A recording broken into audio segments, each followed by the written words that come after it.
Oh my God, I'm so like exhausted. We're missing Chris. Everybody's on This is running a few minutes late, so we can either start. I've had it now for like 5 years. I learned so much since then. Like you weren't even taking videos. No, or something like that. not work, no take, Get out, no stones so. to go. Yeah.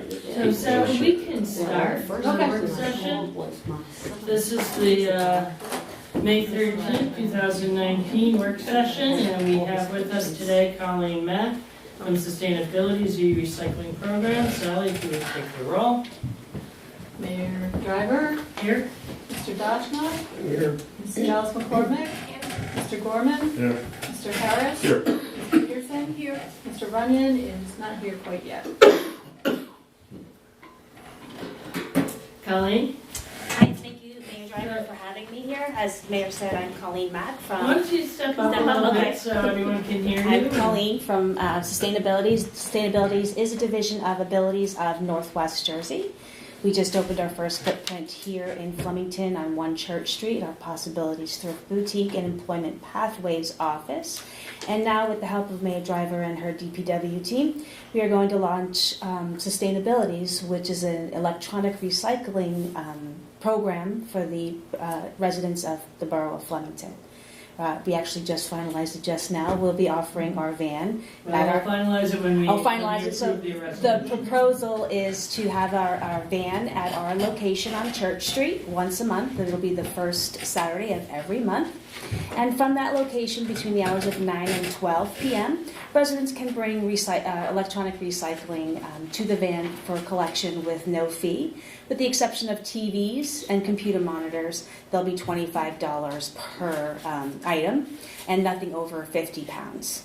But it's an opportunity for us to be able to take the electronic recycling that usually ends up in our landfills and bring it up to our Washington Center, where we teach green job skills to our service recipients. They learn how to take apart the items, strip them, separate the materials, and then any non-recyclable items are outsourced to a government approved facility, so it doesn't again end up in our landfills.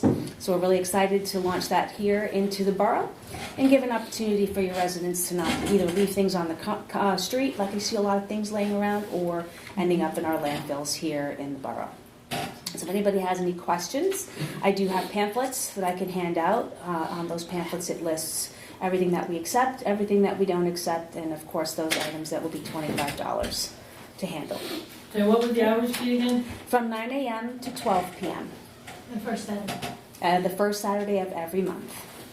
And of course that can be adaptable based on borough resident participation. If we need more opportunities, we'll adapt as we go along. And do you keep tracks of if borough residents are dropping off so that we would be able to get receipts to our recycling coordinator? Yes, we do. At the end of every month, you will get a total pounds collected, and it'll be a copy down here for the borough to keep on record. Great. Every resident can receive a receipt as well if they want to do a tax deductible donation, but we do keep records of every pound that we collect by borough. Yeah, one thing though, when you're making records, everybody turning stuff in, that Reddington and all these other towns also have a Flemington address, so I don't know how you're going to keep that separate, or it doesn't matter. That's probably a question for Mike Campion. Right. He is our recycling coordinator. So will Yeah, he just- be there during those hours? No, he will not be there, but he'll get the receipts. I'll send all the paperwork over to him, yes. Okay. So the people have to show an ID before they just drop? We usually do not ask for an ID because all of the credit will go to Flemington, the Borough of Flemington. Anything that's collected at that site will be recorded as the Borough of Flemington. Because the site itself is in Flemington. Yes, it Borough, is. So The only concern is that sometimes, in years past, the countywide recycling had been so overbooked. There's so many people dropping so much stuff off, because this is a real problem, that they would just cut it off and say, all right, we're done, we can't take any more. And so obviously we'll monitor it and keep an eye on it, but Yes. my only concern is that if we're going to do this as benefit for Borough residents. We want to make sure that Borough residents are not, and it's not just some office, who's unloading 25 computers and then overwhelming the capacity of your staff and facilities. Correct. I mean, I just saw that recently. I participated in the Hackettstown Rotary, and they were doing a paper shredding event, and I co-partnered with them and collected electronic waste as well. Right. I believe a pickup truck came 4 times. They had their own business, and I think it was $120 worth of shredding boxes per visit. Right. So we did talk about that at length when we met a couple of months ago. And we, of course, can draw up criteria in order to drop off. And if it means that we do have to ask for ID, it wouldn't be a problem. The person who's going to be there once a month is most likely myself or my co-manager, Tyler. So we're pretty versed at doing this. I've been doing all the events this year. And the most we've collected so far was 2,800 pounds. And that was at Independence. And it was pretty smooth. I know in the past that it was once a year, I think you had it, and the lines were around the buildings. Yeah. We found that the more you offer it to people, Yeah. the less it gets. For instance, Hope this year was about 1,000 pounds less than the prior year.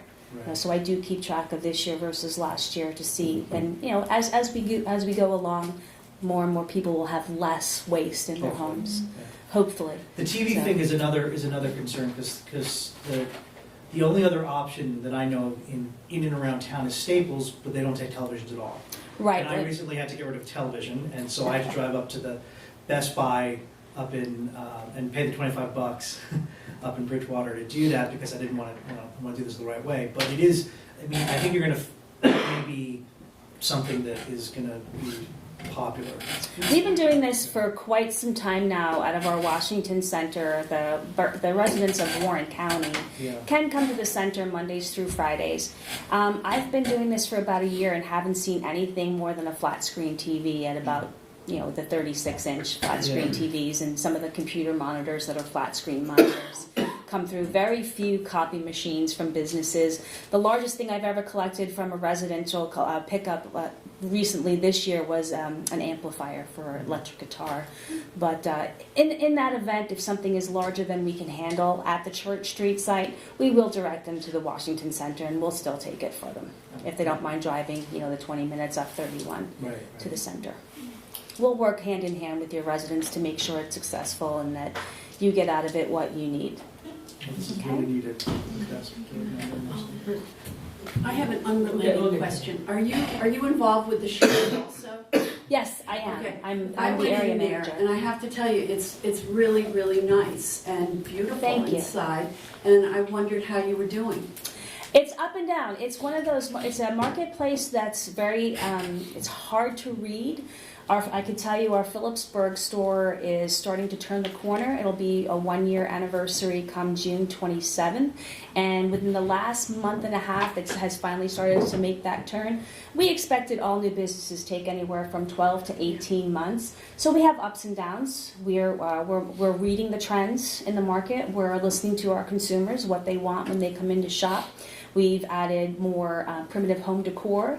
And we've also recently added a men's section. Oh. And there's a possibility of adding a children's so that we can complement We Kids across the street. We haven't just finalized that yet. But as people come in and they make recommendations, we do listen. We definitely do listen.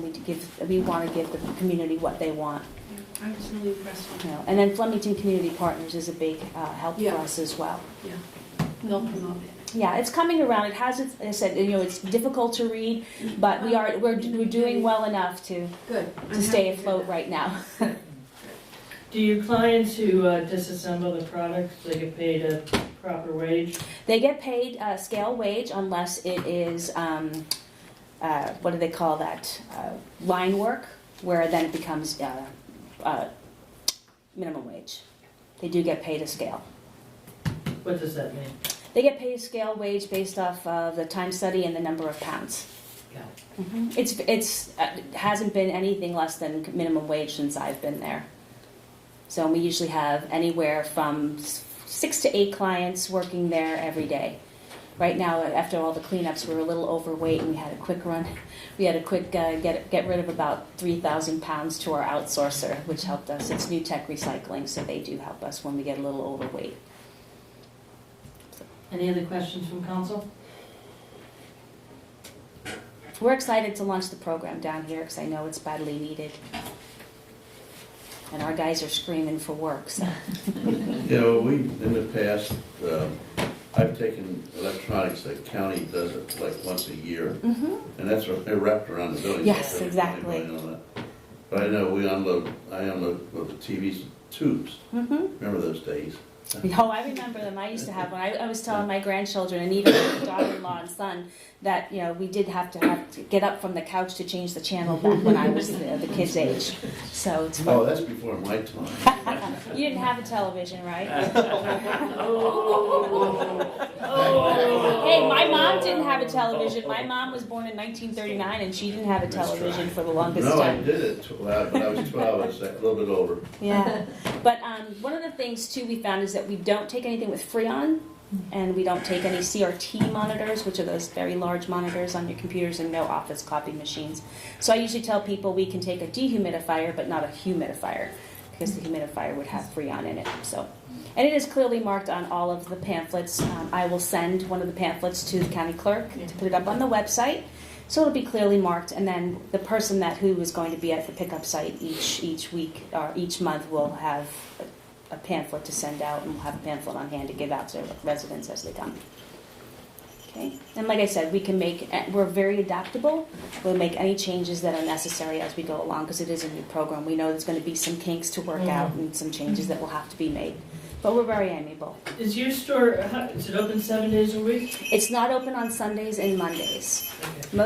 Most to be found with thrift boutiques and antique shops. They tend to be closed on Sundays and Mondays. We're open Tuesdays through Saturdays, 10 a.m. to 5 p.m. We tend to stay in line with what Turntable Junction is doing and what Liberty Village is doing. Turntable Junction stays open later, we will stay open. And if the business demands, we have the luxury of staying open as well. So, of course, if there's more people there on a Saturday and it's 12 o'clock, I'm certainly not going to cut them off. We'll stay as long as we need to each month. Do you have any dumping in any of your other locations? Have not had a problem with any dumping, not even at the township collections events that I've been doing. The most recent one was Centenary College, and not even the college students did anything out of the parameters of what we collect. We've never had any dumping at the store.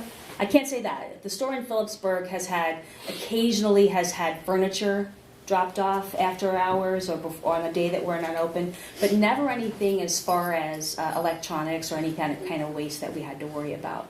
Neither location has had that. A couple of times here in Flemington, we had clothing bags left out in front of the store. You know, we have added signage to tell people not to do anything during off hours.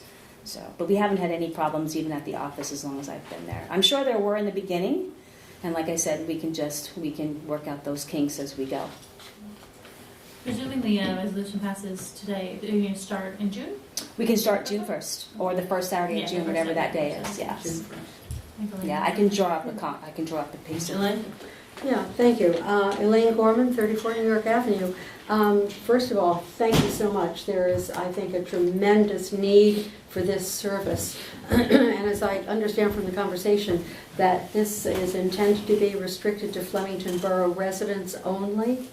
And I'm just wondering if there is some thought that, as you see how the program advances, if that might be extended perhaps to include the township where they have all these Flemington addresses anyway, whatever. So is there any thought that... Oh, certainly. And as it this? continues to grow, we can expand as needed in the borough, township, or the surrounding communities. Right. I can see that happening. Because it happens in Washington, too. I mean, people come that don't necessarily live in Washington, but it's all of Warren County that they're collecting now. Sure. So that is a possibility to extend into the surrounding communities in Hunterton. Okay, good to know. Thank you. Yeah, I mean, like I said, the more materials we collect, the more jobs we can provide for our service recipients. Good. And do you have brochures tonight? I do. Okay, I have Any about other 25 of them, so I can always send more. Do you put the laptops and computers? I think I missed We do that. take laptops. Yes, we Do you take. wipe the drives in there? We do. And then anyone that brings me a cell phone, I usually tell them to go, I turn it on if I can, and have them reset it to factory settings.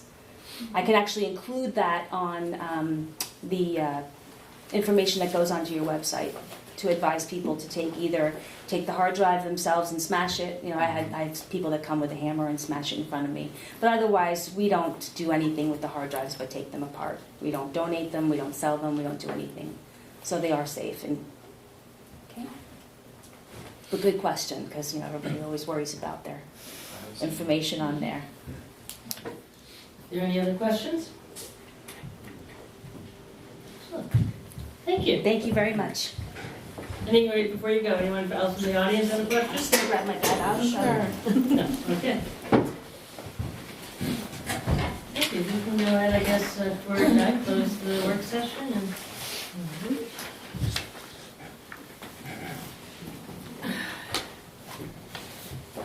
All right. Anybody? We did make a motion to, Yeah. okay.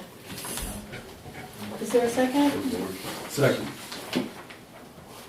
All in favor of Aye. closing the work session? Any opposed? All righty, work session's over with.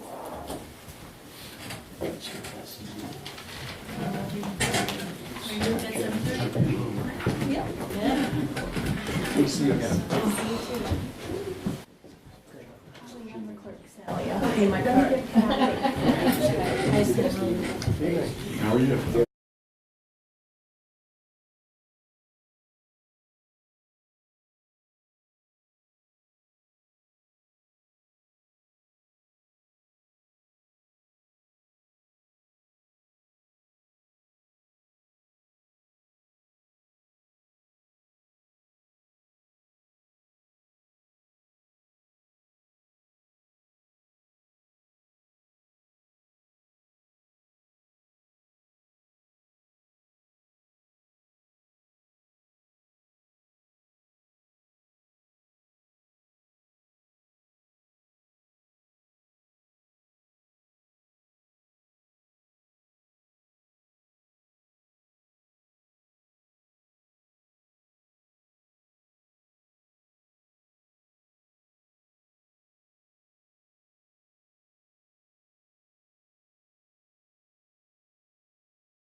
You know, that's Good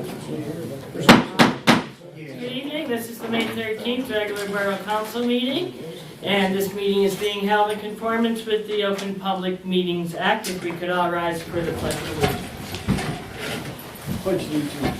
Pledge allegiance to the flag of the United States of America and to the republic for which it stands, one nation, under God, indivisible, with liberty and justice for all. Please call the roll. Mayor Driver, Here. Mr. Joshua, Here. Mr. McCormick, Mr. Gorman, Here. Mr. Harris, Here. Ms. Peterson, Here. Mr. Runyon. Here. Okay.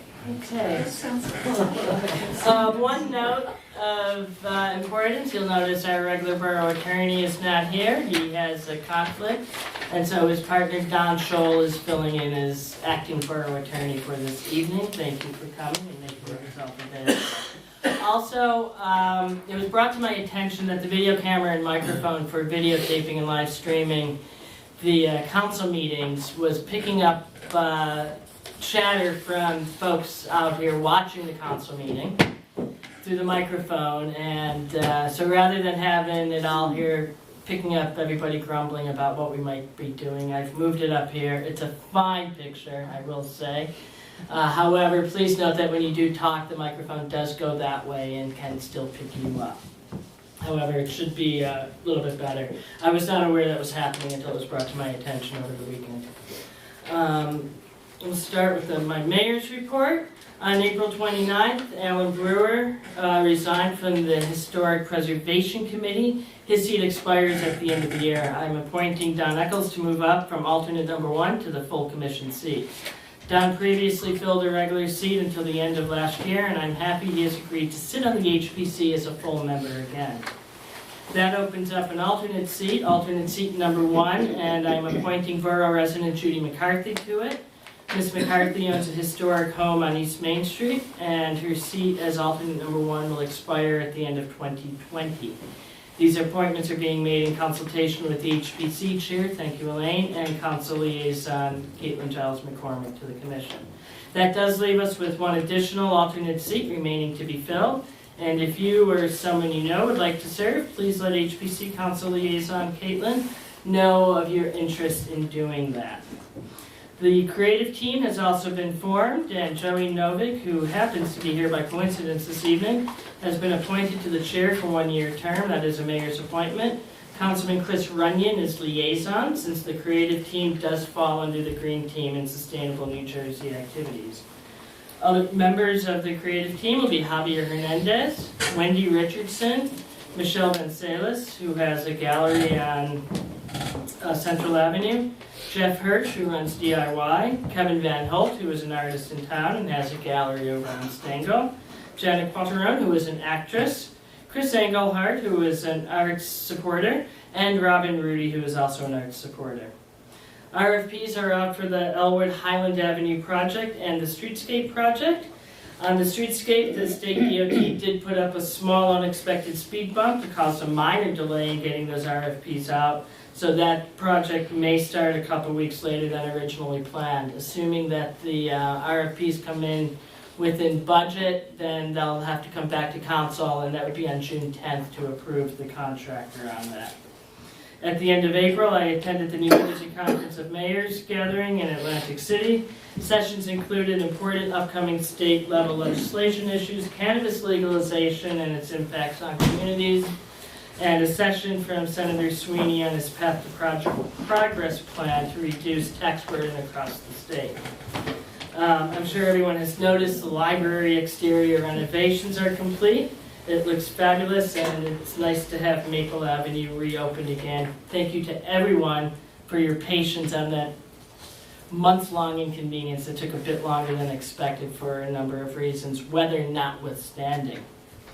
On April 27th, I attended the United Way Health Fair on Fulper Road. Despite the windy weather, it has a great turnout and a great event to kick off almost Flemington. On May 1st, the owner of the Union Hotel appeared before the County Board of Construction Appeals regarding a request that a sidewalk structure and/or netting be placed around the building to protect passerbys. from any debris that may fall off of that building. The board went a bit further than that and did request that he supply them with a structural integrity report that is due back before the board on Wednesday of this week. On May 3rd, the second meeting of the Opportunity Zone Committee was held. We have chosen a date for the upcoming Flemington Opportunity Zone Summit, and that will be on July 11th, and it will be at the Stengel Factory at Stengel Stage. On May 4th, I attended the almost Cinco de Mayo event at Turntable Junction. It was well attended, fun event, excellent food offerings, and it was nice to see so many members of the community come out, and thank you to the FCP for doing a great job with that. On May 10th, I attended the Public Official Forum at Hunter Medical Center to learn about how they serve the community and some of the innovative cardiology, oncology stuff they have going on. Apparently when you have cancer and you get chemo, it does heart damage, and they're really leading the way towards doing some great stuff to mitigate some of those issues that people with cancer are having. I do want to address some issues with the group suing the borough over the Main Street redevelopment. When we met on April 23rd, I felt optimistic that we might be getting somewhere with knowing what they want in light of the several concessions the redeveloper has made since the beginning of the year. Fortunately, their attorney sent a letter a few days later to the judge who was acting as a mediator, stating they wanted to proceed solely with litigation after the developer's attorneys requested a dual path of litigation and settlement. On the 23rd, they also promised a letter within a few days stating their position. We are now 3 weeks later and no letter has been received. Finally, it has also become necessary for our redevelopment attorney to request Councilman Michael Harris recuse himself from any redevelopment committee discussions or votes that concern the Friends of Historic Flemington due to potential conflicts, and that was done after an independent investigation by our redevelopment legal team after members of the community did raise concerns about it. Last week, the organization also sent an extensive request to the borough clerk that will take her, by her estimation, approximately 14 hours to assemble the responsive documents. The borough 2 years ago did approve a policy in conformance with what state law allows the ability, and state law that does allow the ability to charge for any time in excess of 2 hours to fulfill an override. I'm bringing this up because I do want the public to understand that her ability to serve the public this week may be compromised due to the extensive nature of the Oprah request from the organization that is suing the borough. We also received an extensive request from the New Jersey Department of Community Affairs to supply them with a very detailed information about different borough departments that has to do with the shared services resolution that was passed last month. Because we operate with mostly part-time employees, we have only a few full-times, and in some cases, some of those folks are volunteers who were sent information requests. That request is not doable during regular business working hours, if our employees are also expected to perform their day-to-day functions. Therefore, it will be necessary to authorize overtime to satisfy those requests for what was supposed to be a free study. I have requested from the DCA a reimbursement schedule to pay for the necessary overtime to satisfy their request. I have not yet received a response. Also, finally, I'd like to welcome Robin Lapidus as the new Executive Director to the FCP. Welcome to Flemington. I know you will be relocated, grew up in the area, coming back home, and we welcome you back. And after we are done with council comments, if it's okay with council, I'd like to give Robin a few minutes to share with the entire council about her background and plans for Flemington. Thank you. Chris, we'll start with you. Okay. Parks and Rec, we have a meeting 7:30 p.m. tomorrow evening here at Borough Hall. Shade Tree, we have a meeting Tuesday the 21st at 7 p.m. Samuel Fleming House. I was recently contacted by a resident on Allen Street requesting a shade tree. A representative from the Shade Tree Commission has since been in touch, and we're working to bring another shade tree into the borough. Planning Board, the sign ordinance was reviewed and discussed at length at our last Planning Board meeting. The newly revised ordinance will be brought to a first reading at the next council meeting. Schools, there is an ordinance second reading tonight regarding a school resource officer.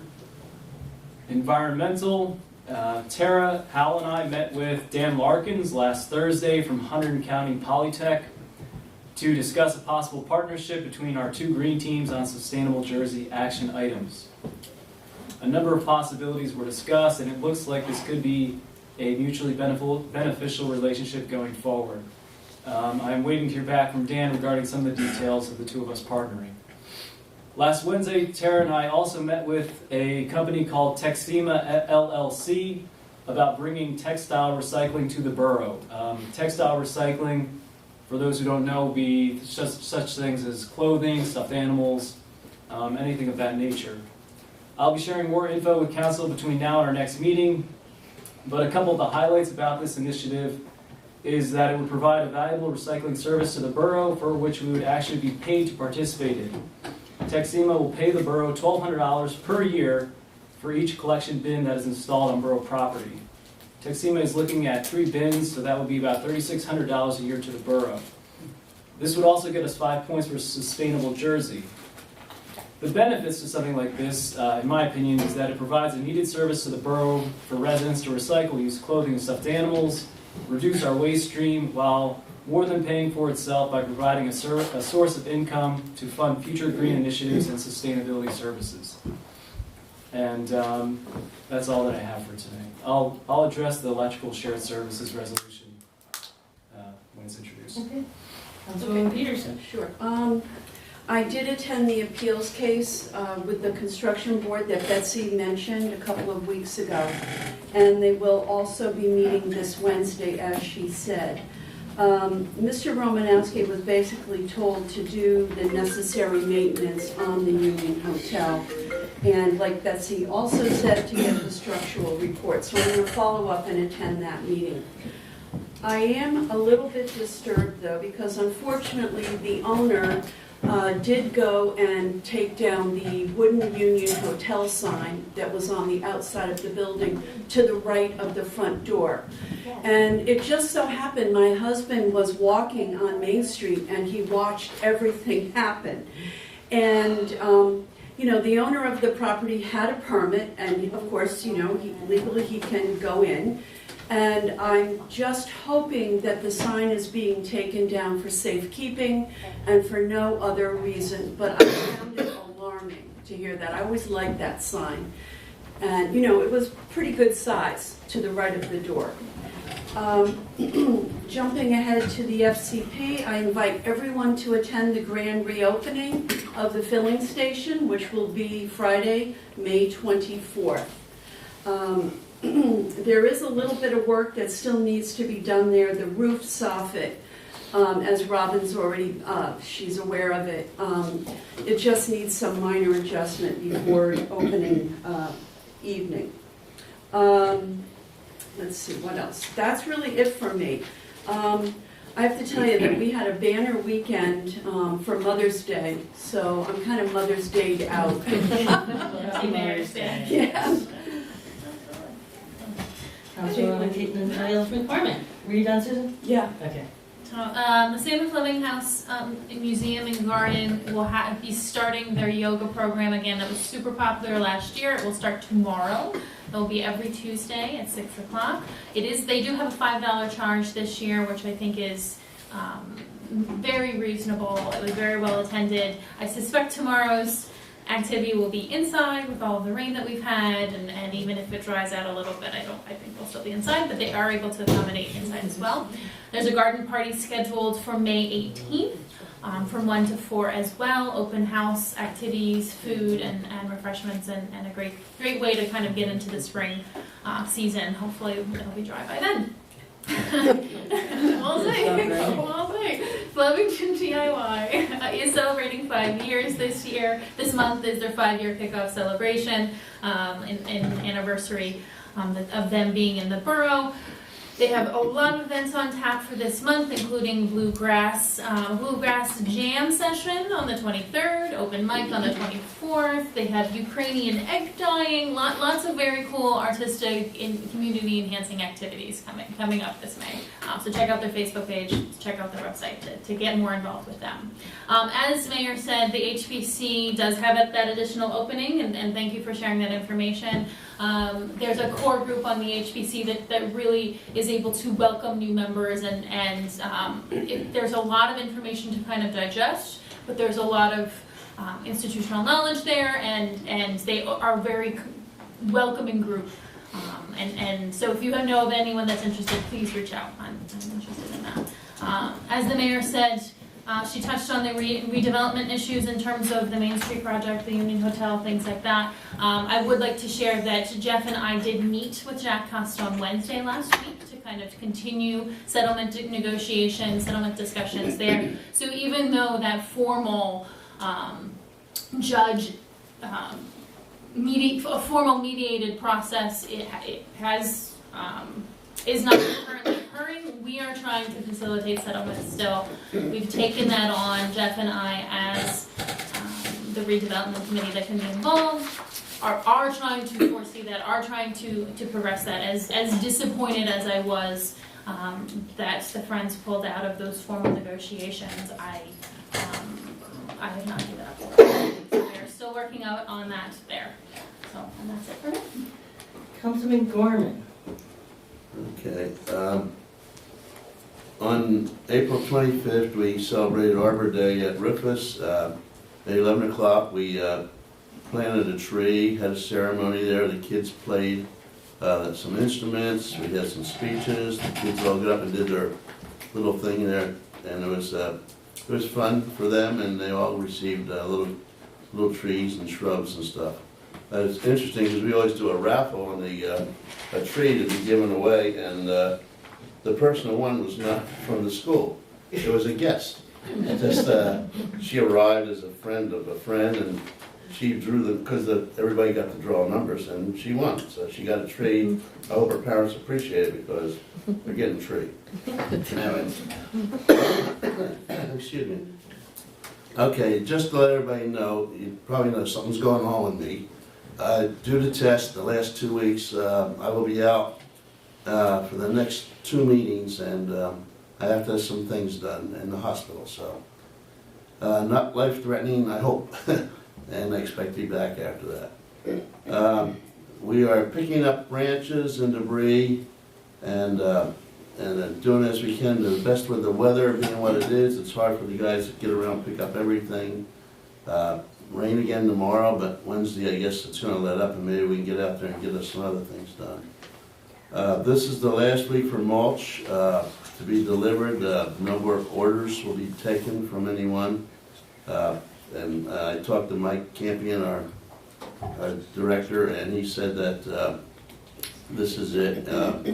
That's all we can handle at this point. May 24th, we're doing a streetscape opening bid at 11 o'clock in the morning here, so hopefully after that we'll review those bids, we will discuss them, make sure that whoever gets the bid is legal and everything is honest and all that, and then we'll move forward, hopefully, and they'll be presented to council to approve the person. I talked to Rob Martucci today, and Okay. the plan is to hopefully have it by the June 10th meeting and then move quickly after that. Okay, good. That's it. Council President Harris. Well, first off, I've spoken many times before about animal control, and we have currently our animal control official that's in place. This was a temporary placement. The RFP, I believe, has been completed and will be going out this It's out. Thank you very much for that, Sal. Thank you for your help. Ultimately, what the borough is looking for with regards to animal control is to have a contractor as well as veterinary care for animals when it's necessary for them to be seized and we are unable to recover the costs from the community. So we're looking forward to that. On May 1st, at the time of we mentioned the Union Hotel, construction trial, I was with our fire marshal, Ken McCormick. At his request, he said, please come up to his office. I went up to his office and we talked about what's going on here in the community with regards to the fire marshal. Fire marshal is a very important position in the borough because ultimately, as we've heard before, the fire marshal has the ability to control commerce in the borough. And he showed me the code book that he has to utilize, and he talked to me about some of the additions from last year, and that is a computer system that we're using. He said that there have been computer system issues this year, and as a result there were billing delays. It's my understanding that the billing has been sent out to all the commercial accounts in the borough. Some may find billing has changed. I've been asked to remind those recipients of bills that billing follows the New Jersey State Uniform Fire Code. So if there are issues that someone's saying, I have a bill this year and it looks different than a bill that I've had in past years, it's an issue that those charges, those fees that are required to be assessed are now being assessed. So if we can be of any assistance, either Ken McCormick, as fire marshal, or myself, please let me know. But we are looking to have billing that is accurate for the borough. And the computer systems are going to be very important and also important for its productivity. I attended on May 4th. Are those kinks worked out? Pardon? I'm sorry, I don't mean to interrupt. Please. Are those kinks worked out with the computer system? Well, did you share? Good question. So we have the issue with regards to billing, but there's also issues with regards to going out on site visits and doing inspections. All right, we've talked about this. I appreciate it. Okay. Thank you. I don't want to take more time Yeah. on that, but I computer appreciate it. Thank issues you. are something we need to address. No problem. Catalyst presentation. There's a presentation to place really a novel billboard design at our circle over where the Jiffy Lube is. I have to say I had my reservations as one of the schools that I supervise in Pennsylvania on Route 1. There's a Catalyst sign, and I've been driving past it recently, and it's a very congested intersection, and it utilizes signage that faces you as you go into the intersection, as you approach from different directions. I have to say I was pleasantly surprised. I contacted the local municipality that I drive through in Pennsylvania with the question, how does this impact the community? We are concerned with regards to potential for accidents at the traffic circle. And I was contacted by a lieutenant from police in the area, in Route 1 in Pennsylvania, and they said, no, we really don't see any change in that, so that's good. And they said, and further, they took a property that was underutilized, and we feel it's an improvement, so I'm interested in that. Councilman Runyon and I have already had conversations about how we may be able to link this in with our Sustainable Jersey application. If you notice, we talked about 5 points. I have to say, last year with Sustainable Jersey, we were looking at the potential of qualifying for bronze. And this year with the group and all the different ideas that are coming together, we're not interested in bronze, we're interested in moving to silver, because we're adding all these different points. And I see Joey nodding his head. There's no reason why we can't do that. Back to our conversation regarding Catalyst is so interested in addressing different concerns. They had a solar component as well. I attended a presentation on shared solar through our environmental committee. So there's an opportunity where you can have solar, but it doesn't have to be located where you're utilizing the solar. So I think that's something that we're definitely going to want to look to. Cinco de Mayo on May the 4th, I attended as well. And yes, I agree, it was terrific. It was good to see Mr. King and others in the community there as well.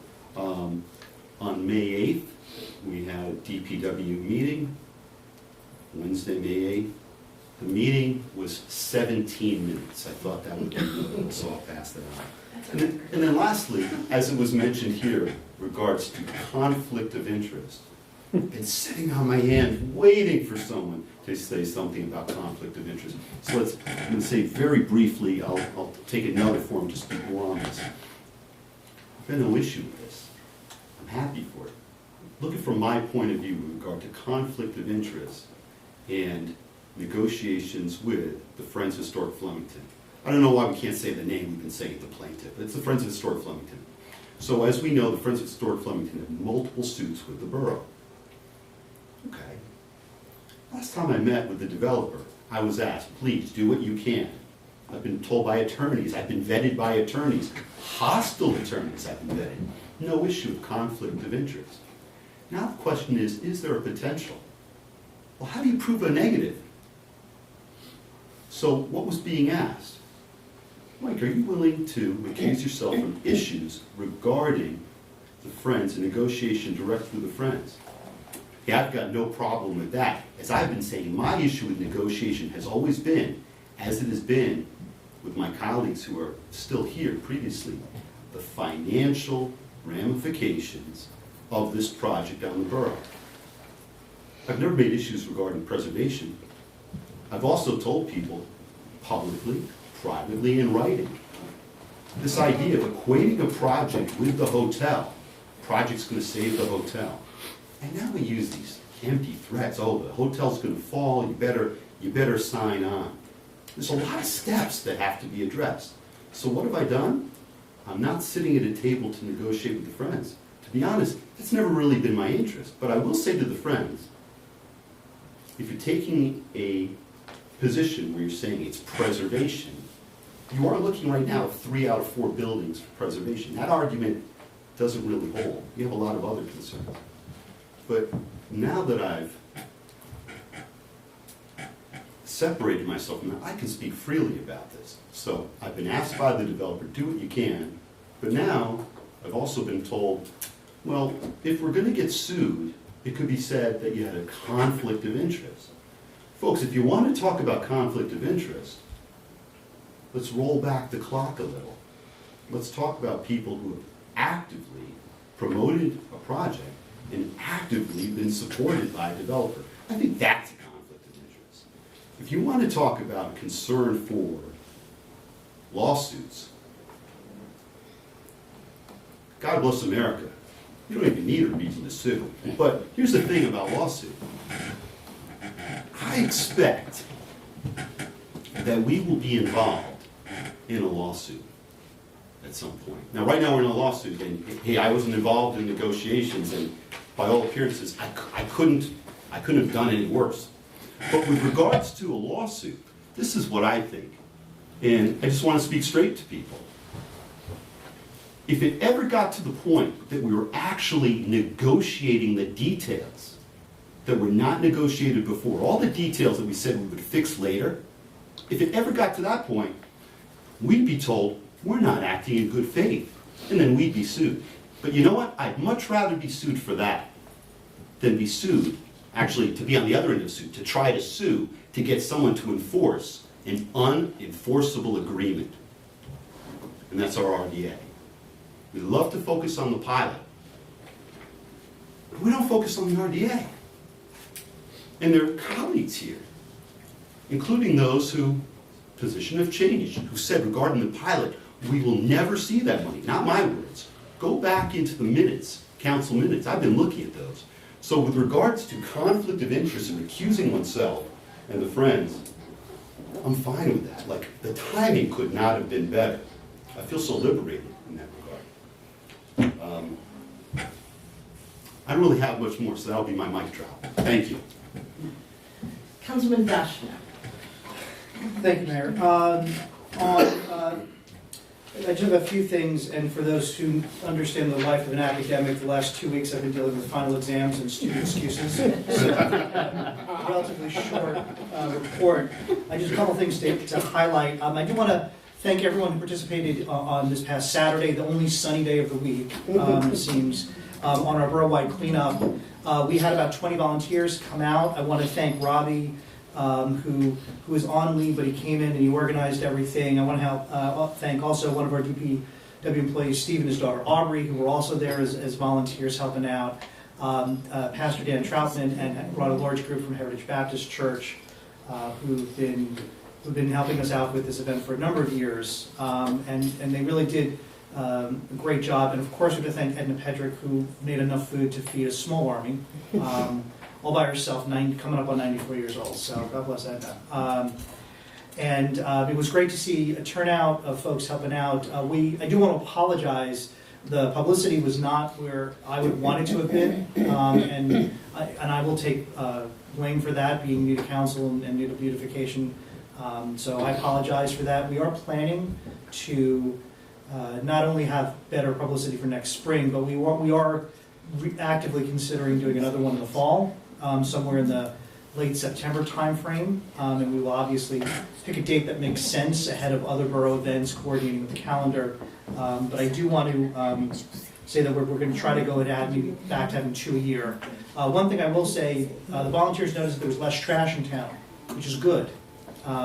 People are taking a bit more responsibility for keeping their properties cleaned up, and so that's always good. Either that or the rain washed it all the way, one or the other. But I do want to say that, and thank everyone who did come out. And like I said, we're hopefully going to do another one in the fall. Again, looking at the calendar to see what makes the most sense. The only other report items I have, library, obviously the mayor mentioned that the work is done and Maple Avenue is reopened, and that's all great. The bid for the interior, sadly, the RFP's out. I don't remember what the date is for bids. You don't need to look at it. It's in a couple of weeks. Yeah, I think. it's coming up. Yeah. I got it on my calendar. It's okay. It's a couple weeks in, and then so it'll probably be not the next council meeting, but hopefully the council meeting after that. I might be able to give an update as to where things stand with that. So that's just for the interior architectural work for the renovations of the library. So that's ongoing, but no new news there. As was already mentioned, I was in attendance at the meeting with on the 23rd, as well as on April and May 8th, with negotiations involving the Union Hotel project, as well as the Opportunity Zone meeting on Friday morning, May 3rd. And the last thing I just want to mention is that under Sustainable Jersey, I'm on the Environmental Commission as, I think, second alternate, which I haven't been able to make any of the meetings, but I've been helping, hopefully a little bit by email, of things like, yeah, we did this already, back when I did it back in, we got the initial certification, and at that point there was only bronze, back in 2010, then 2014. So hopefully we've got some points already banked that we can. 60? Yeah, so we're well on our way for that. So, and as my semester is on, I hopefully be able to step in and help out with some more of those items as well. And that's it. If somebody on council could make a motion that we could add Robin Lapidus to the agenda for a few minutes, just to introduce yourself. Is there a second? Second. Okay. Mr. Dashna? Yes. Mr. F. McCormick? Yes. Mr. Gorman? Yes. Mr. Harris? Yes. Ms. Peterson? Yes. Mr. Runyon? Yes. Alrighty. Robin, All right. tell us about yourself. You're going to have to help hip me to the New Jersey lingo. So in Massachusetts we say Madam Mayor, and I know you're the Borough Council, so thank you for having me tonight, and thank everyone who's here this evening. So I've done this kind of work for 20 years. I grew up in Maplewood, New Jersey. I graduated from Columbia High School. My family lived in Maplewood for a very long time, and then they moved to Bedminster, Basking Ridge. My dad was a township committee person who was able to bring the original town charter out to obtain it and bring it to the town and have a really large celebration. And he sold tickets to this fabulous event in River Run Park, and he passed away a couple of days after the event. And I think people were just so shocked, and we had a very large funeral, and everyone came and they said, I saw your dad selling those tickets. He worked so hard. We feel terrible that we didn't volunteer and help him more. And my family and I would say, you really should volunteer more.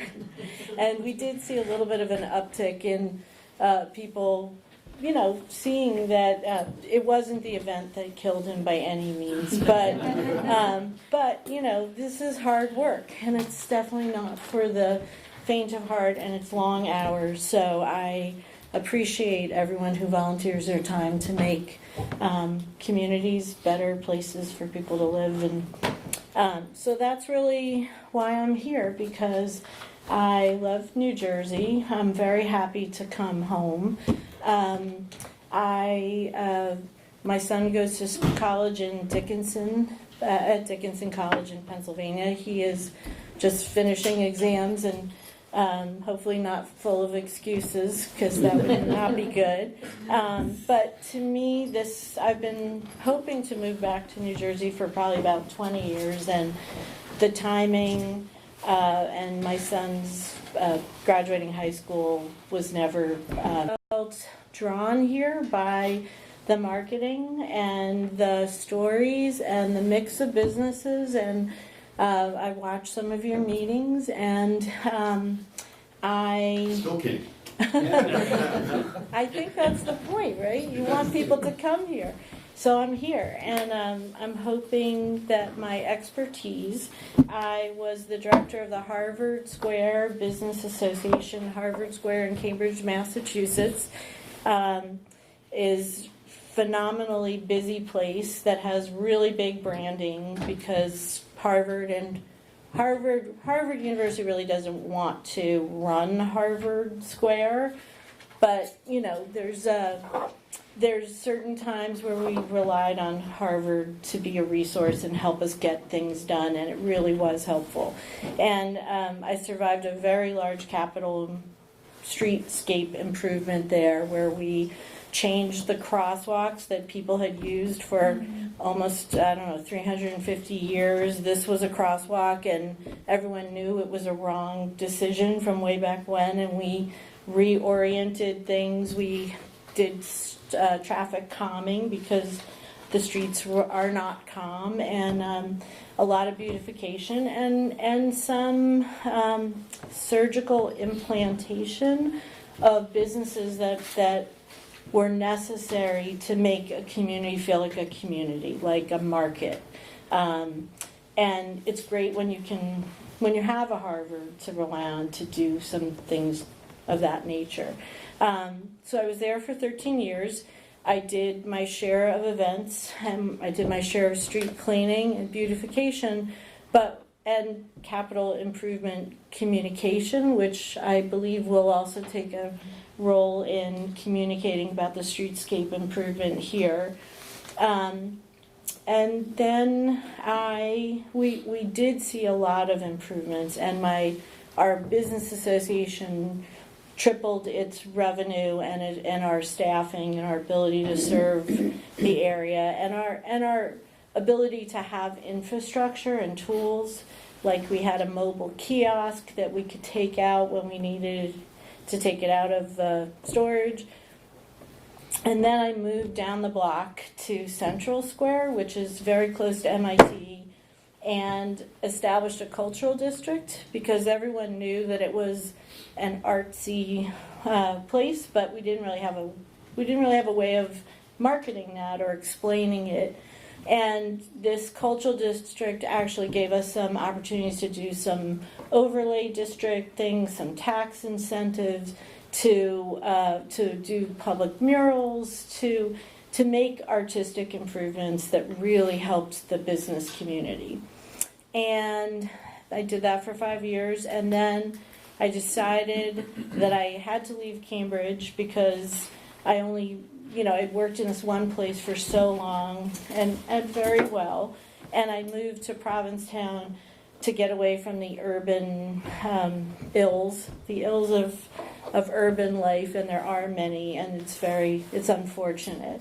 And I moved to the sea, to a very artistic community, but if you know Provincetown, it's the very tip of Cape Cod, and nobody drives through it. If you drive through it, you're in the ocean, and you're swimming with whales. So it's a destination. And I really learned in 2.5 years what resonates with people. So I learned a lot about tourism and more about placemaking and more about the pressures of business, because that's a seasonal business. You have 4 months to make your money for an entire year, and that makes you a very different kind of business person than a 12-month business person. It's a lot of pressure. So many of the problems that those places face are similar to the problems that business people face everywhere. And then some of the problems are really unique. And I'm a big believer that all boats would rise with the same tide. And I think that there's an enormous amount of potential. And I've learned a lot of things being in advisory processes that were very community oriented, about charrettes and about getting everybody to the table to talk about what works and what doesn't work, and what people really want, and what businesses want, what neighbors want, what municipalities want, and to find some common ground. I've seen projects that nobody ever thought could ever happen, and I use project broadly. I'm not referring to any projects. I'm very new, so but in general, I've seen people find common places where they agree, and they've moved forward to make good things happen. So that's a little bit about me. I've worked with hundreds of businesses. I've worked with 20 years of boards, where it's a different board every year, new members. And so I feel steeled for this job. And I think that Anne and team have done and board have done a wonderful job taking the FCP to this level. Having a lot of experience, I see some efficiencies just because of how I've been trained to do this kind of work, and I see a lot of opportunities for where we go from here. And I'm glad I'm not really making a presentation. This is just a welcome, but I'm prepared to come back and present. And I brought a visual aid. This is our brochure, which has great information, although once you print something, it's already obsolete because somebody moves or something happens. But, I think when I look at stuff like this, I see that we have a much richer story to tell than something this size, and that we really do need to know why we have these very unique business areas that all have their own story, their own history, their own assets, their own culture, their own charms, and how we present this as a whole destination for people who, know it well, don't know it at all. But I think that's really the job, is to understand our own special local flavor and be able to put it together in a marketing package to make people want to come here, whether they live 2 miles away or in Philly or New York or Maplewood. So that's it. Are you Any questions? Any questions? Hi. Tony, Great to see you. Thank you. name and, Tony Previtt, 45 North Main Street. Great to see you. Thank you. You've got a wealth of experience, it would seem, coming from, I guess, a college area. I guess there's a lot of financial and professional help there in and around a university such as Harvard. I've been talking here about an overall concept of the borough versus what surrounds us around the township. What's your feeling about how we market ourselves in respect to what's around us? because what's around us basically almost foretells what we do here, because we're in direct competition, and we don't really have a, let's say, a healthy relationship going back and forth in terms of business on Main Street versus business in the surrounding area. Do you have any feelings about that, in competition?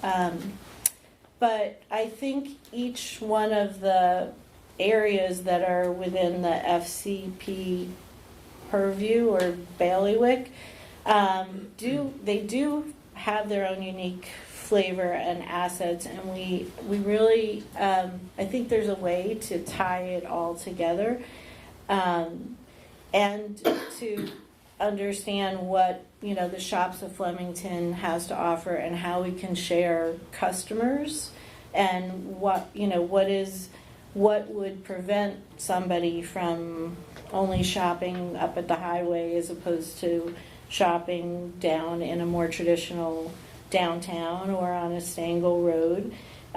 But I think it's it's very early for me to really give an expert opinion. I think that it's like having lots of different children and trying to figure out what their special talents are and how how we work together to present a better whole.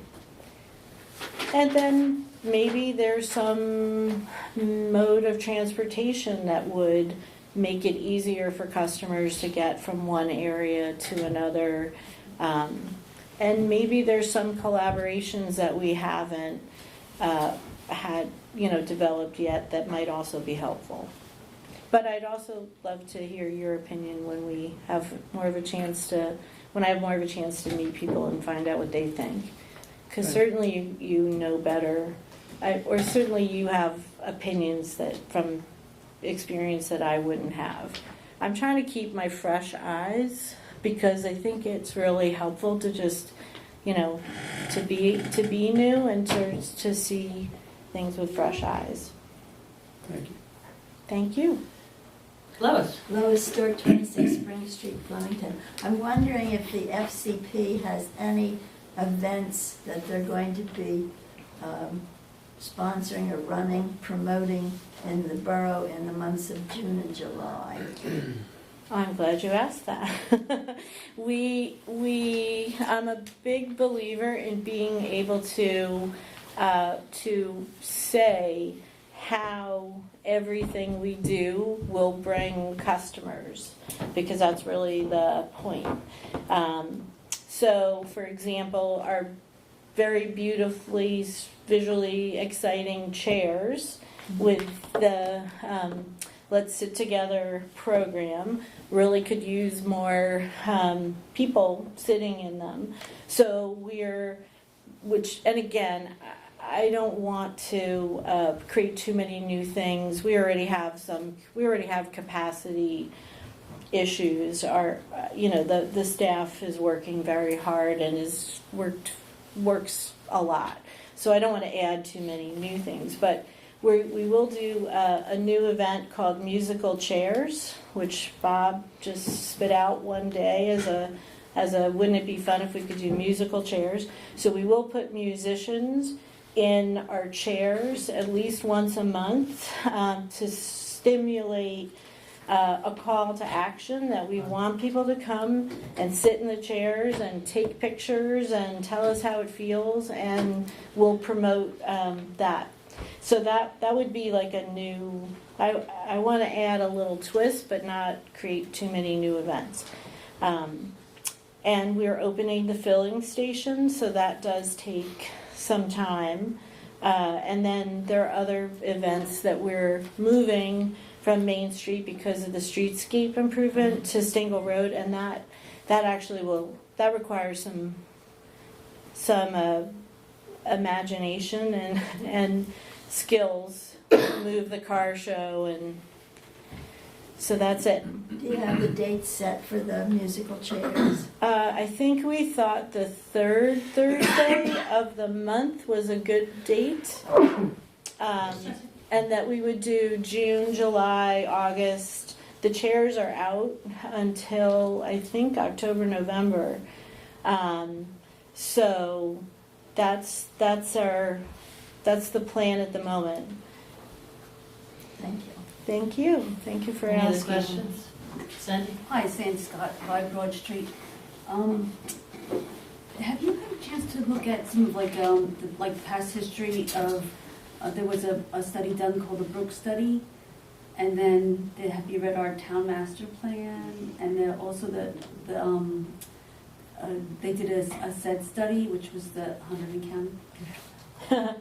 That's good background. Yes, and we have our own strategic plans from, and our bylaws and our ordinances. So I did get a gigantic binder that I took pictures of and I sent back to people in Cambridge and Provincetown because I really think that you have a very well thought through, detailed plan and set of plans.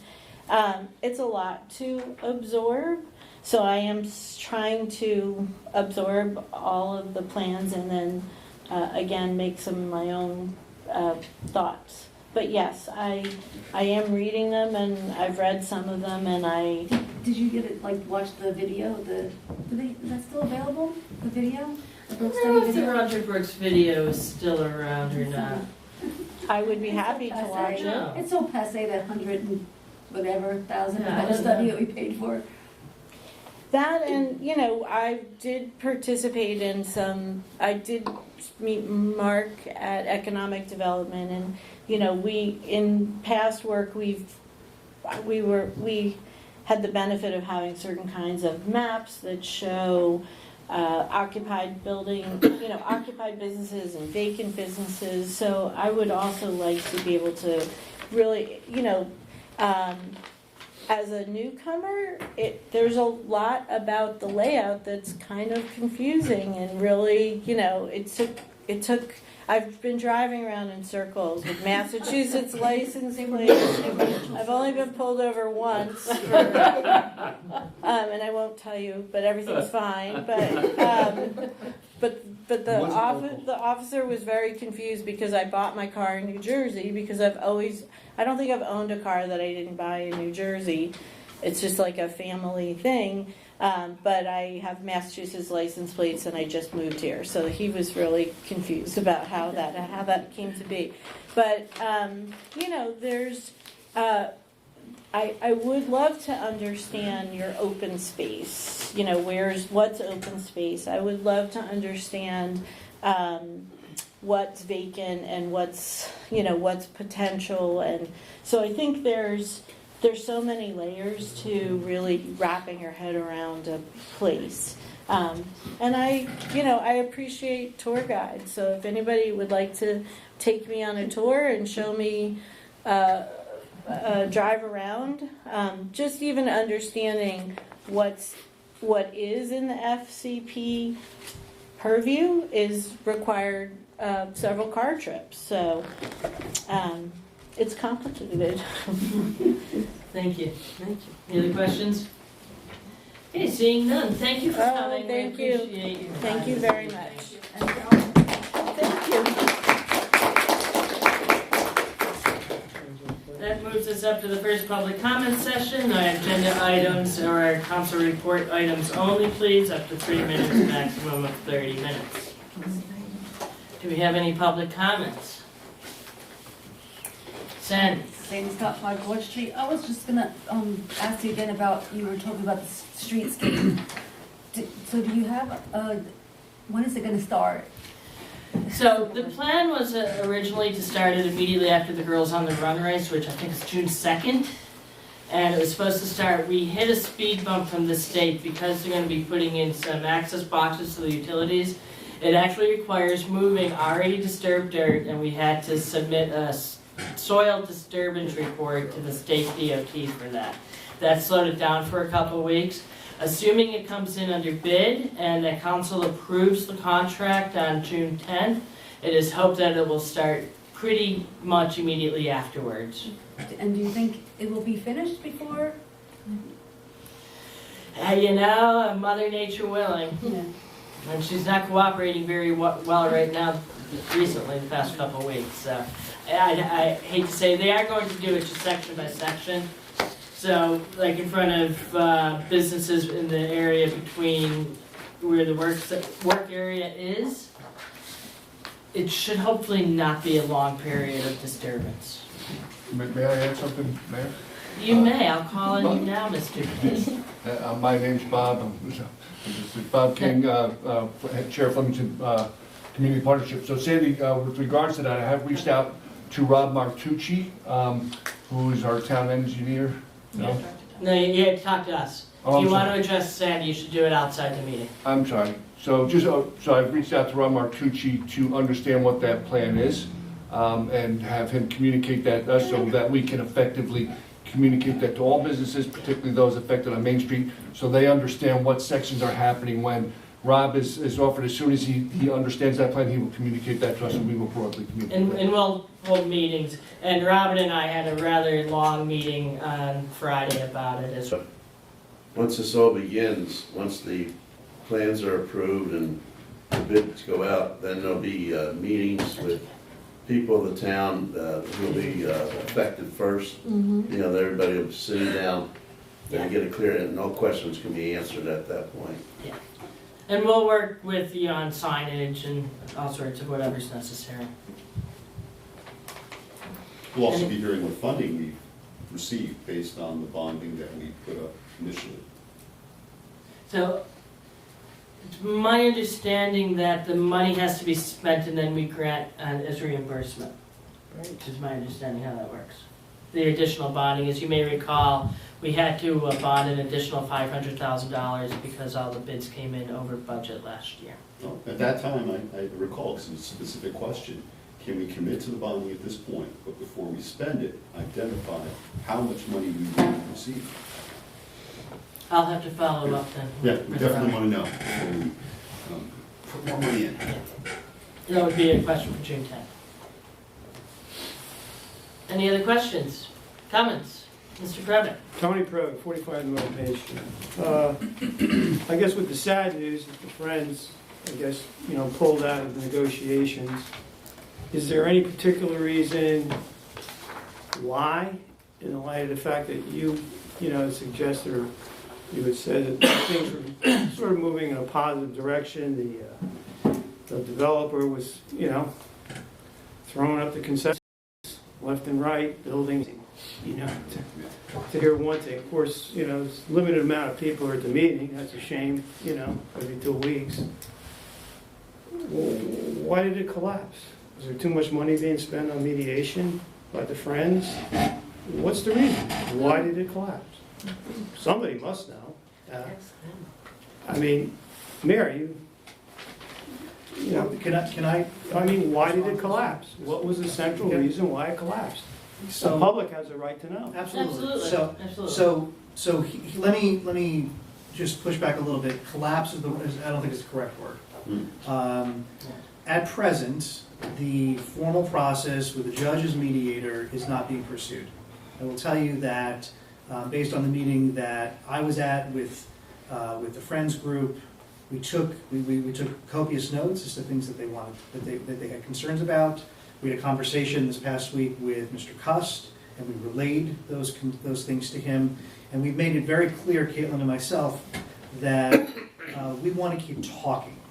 Whether or not, you can still have negotiations, even if it's outside of the formal mediation process, and we want to keep talking. So I would not use the word collapse. I think that there's a constructive dialogue that needs to continue to happen, and it will continue to happen between all parties. Part of that is making sure that what the borough needs gets met. Part of that is but at the end of the day, the fastest way to move forward is going to be through a settlement, a global settlement that addresses all the pending litigation. As to why the plaintiffs chose one track versus another, it is beyond any of our knowledge. You should speak to them directly. Unfortunately, that's not information that we know, because their legal strategy is theirs, and they decide how to do that, how they want to do that. I think because this is, a public meeting and it's being broadcast and we have a reporter here. I just want to be very clear. I think that it's to understand that negotiating a settlement is in everyone's interest and those conversations are still continuing to move forward. And will continue to move forward as long as we have to make it happen. Thank you. And Tony, you realize we talked about the friends in the lawsuit rather than talk about finances. Is there any other questions from the, yeah, the 3 minutes is up. Any other questions? I have a comment.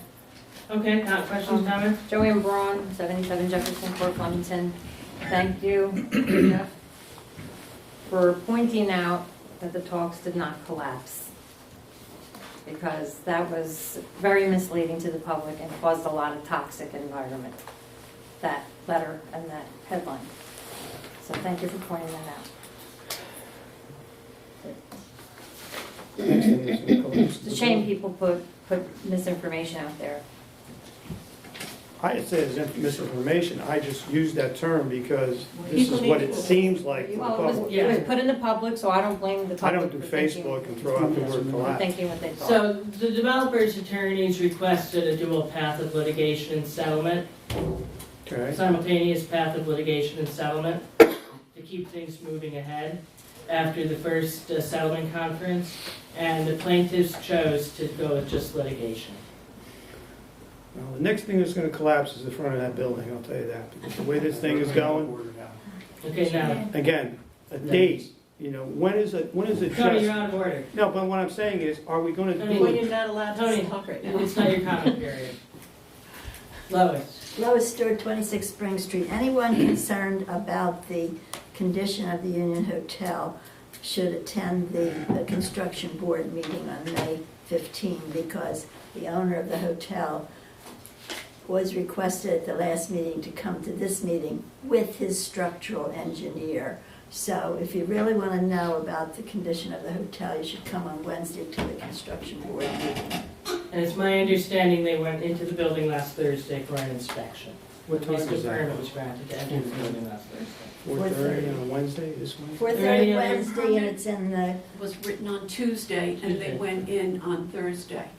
And the meeting is at 4:30 in the freeholders meeting room in the municipal in the county. building, the county building on Main Street, second floor. This Wednesday?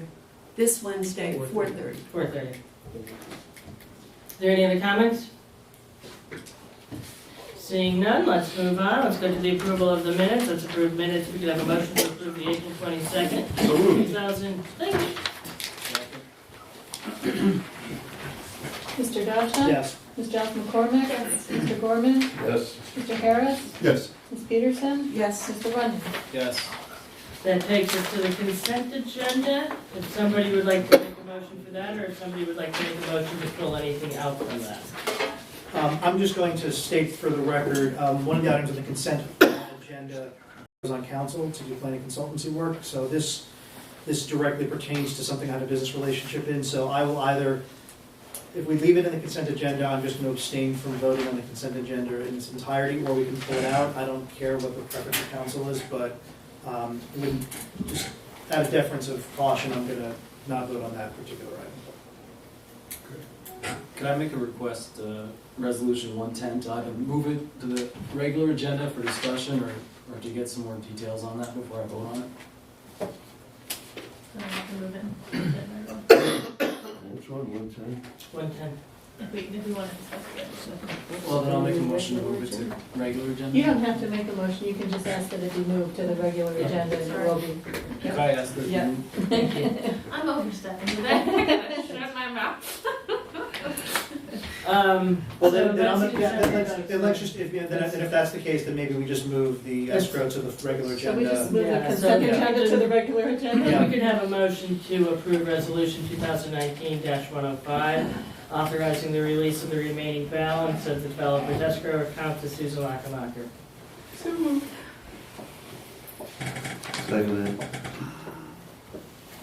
Is there any discussion of this? Okay. Mr. Dashna? Abstain. Ms. Giles McCormick? Mr. Gorman? Yes. Mr. Harris? Yes. Ms. Peterson? Yes. Mr. Runyon? Yes. Next up would be Resolution 2019-110, authorizing the mayor to sign an application to the New Jersey Department of Community Affairs for a neighborhood preservation program grant. New Jersey, can make a motion and then I can talk about it. I'll move. Second. So the New Jersey DCA recently reopened after an absence of several years during the previous administration. Put back into place neighborhood preservation grants, and based upon certain census data, entitled to apply for a grant. The first grant period would be $125,000. It is, and then it would be $100,000 each year after, should the grant be given. And it can pay for all sorts of stuff. It can pay for administrative control of the grant, administrative using of the grant, and the grant is just about ready. I've been working with the resident and planning board member Greg Townsend on it. It does require, if it is granted, a 20% grant out of borough money or other money that we can round up in the community, which we can have some time to do. If we can round up the 20% and we have a successful grant application, we will get $125,000. The grant application will be submitted to do visual improvements to homes in the gateway areas of town. And these visual improvements grants to private property owners who own homes just to pretty up the entrances of the town. Coming in. And if we don't have enough for that, then we can spread it out to other areas in town. Because Flemington is one census borough tract, which we're very lucky about, we can pretty much spend it anywhere for visual improvements in town. And we just decided to make it to homeowners who might want to fix up the house and don't have money. So, What's the grant process going to be in terms of homeowners? Do we need to have discussion? we don't have that in place yet. That will be worked out once. If we get It's not like we're approved. just going No. to give. No, it's not like we're gonna knock on It'll be a someone's process door. to- There'll be a process, yeah. It'll be an State that application publicly. process. Can the 20% be in kind, or is it, do you know if it's in kind, or can it be cash for the 20%? My recollection from, and I've been staring at this application for a couple of days, filling it out, it's very complicated, putting in, I think it's a cash grant. Cash. So we wouldn't, have to hit that until next year if we were able to get the grant successful. Is this only for like houses? I mean, would it take care of certain, could we like change paintings on certain walls and stuff like that? Probably not. No, just the buildings? Yeah. This is a shot. Yeah. Good try, John. Try my porch. So your house, well, other than being on council, your house, because it is a gateway house, would be, but, so if we could have a vote? I'll move. It's already been Wait, made. it's been moved and seconded, so let me call the roll. Mr. Dashna? Yes. Ms. Giles McCormick? Oh, yes. Sorry. Mr. Gorman? Yes. Mr. Harris? Yes. Ms. Peterson? Yes. Mr. Runyon? Yes. All right. Moving on to the next item on the regular agenda. First up is the second reading of amending the revised general ordinances of the Borough of Flemington, Chapter 2, Administration, Section having to do with special law enforcement officers. If we could have a motion to introduce to open the public hearing. So moved. Second? Okay, Mr. Dashna? Yes. Ms. Giles McCormick? Yes.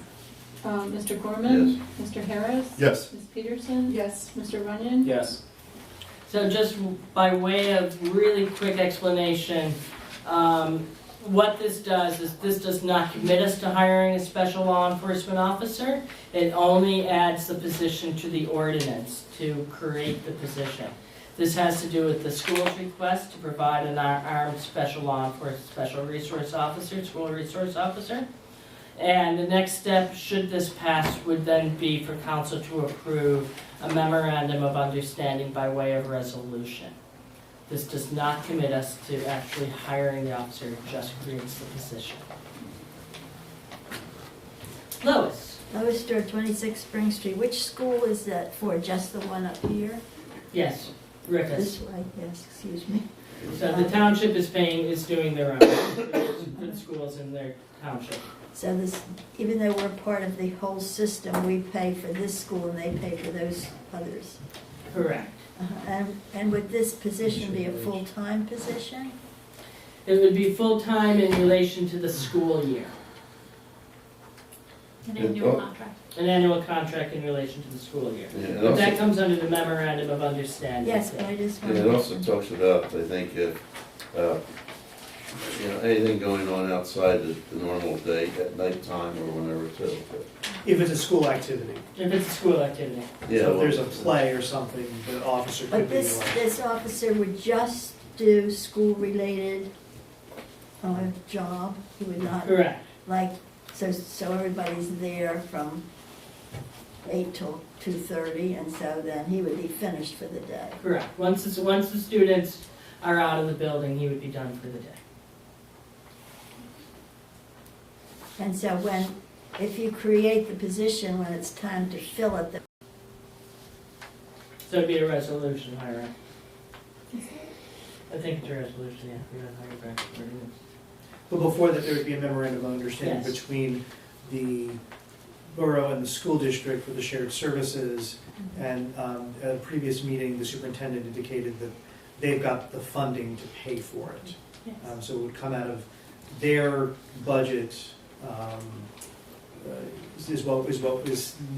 and again, subject to negotiating the MOA, but that was what the understanding was, how we were. well, nothing's gonna happen until September, though. That's, I mean, certainly not gonna happen in the next couple of weeks, I'm sure. No, it would certainly be for the next academic year, but obviously, we would want to move forward on those things so that someone could be in place for the next school year. There's obviously a lead time for There's a lead time. the paperwork and the hiring and all that. And I get the job listings from the League of Municipalities. There are a lot of people who cost $5,000. This special officer would get pension and full benefits? They're usually retired already, so no. That's the purpose of having this designation. This gives us more tools, gives us more flexibility. This allows us to have an officer of this classification, if you will, but this does not require us to budget for it. That's a separate discussion.